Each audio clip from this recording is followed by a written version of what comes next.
তৈরি করে দেখাবো লিচুর জুস। এখন যেহেতু বাজারে অনেক লিচু পাওয়া যায়, এই জুসটা সহজেই তৈরি করতে পারেন। বাচ্চারাও কিন্তু এই জুসটা ভীষণ পছন্দ করে। বাইরে থেকে না কিনে বাসায় কিন্তু আপনারা হেলদি উপায়ে এটা বানিয়ে দিতে পারেন। আসসালামু আলাইকুম এভরিওয়ান, সবাইকে রসনা বিলাস থেকে অনেক অনেক স্বাগত। প্রথমে জুস তৈরি করার জন্য নিয়ে নিলাম অনেকগুলো লিচু। আর আপনারা যতটুকু জুস তৈরি করবেন সেই অনুযায়ী কিন্তু লিচুর পরিমাণটা নিয়ে নেবেন। লিচুর এভাবে খোসাটা ছাড়িয়ে বিচিটা বের করে নেব।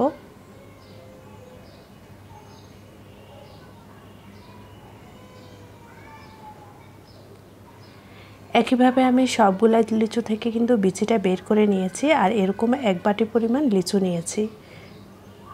জুসটা তৈরি করার জন্য বেশ বড় সাইজের একটি বাটিতে আমি নিয়ে নিলাম লিচুগুলা, আর এখন একটা হ্যান্ড ব্লেন্ডার দিয়ে ভালোভাবে ব্লেন্ড করে নেব। চাইলে আপনারা জুস মেকার কিংবা এমনিতেও যে কোনো ব্লেন্ডারে তৈরি করে নিতে পারেন।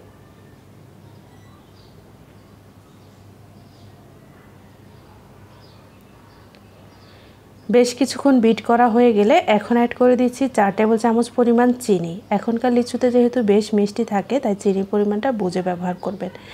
দিয়ে দিচ্ছি হাফ চা চামচের মতো বিট লবণ, আর দিয়ে দিব 1.5 টেবিল চামচ পরিমাণ লেবুর রস।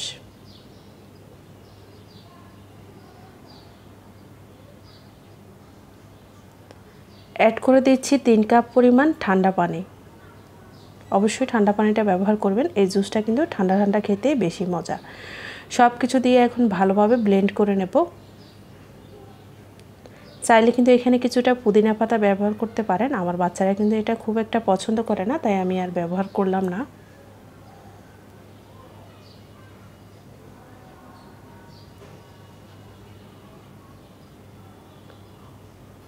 চার থেকে 5 মিনিট আমি এভাবে বিট করে নেব, এতে করে ভালোভাবে সব কিছু মিশে যাবে। আর এই জুসটা আপনি কতটুকু ঘন কিংবা পাতলা খেতে চান সে অনুযায়ী বানিয়ে নেবেন। এটা আমি খুব বেশি ঘন আবার একেবারে পাতলা করিনি, দেখতেই পাচ্ছেন।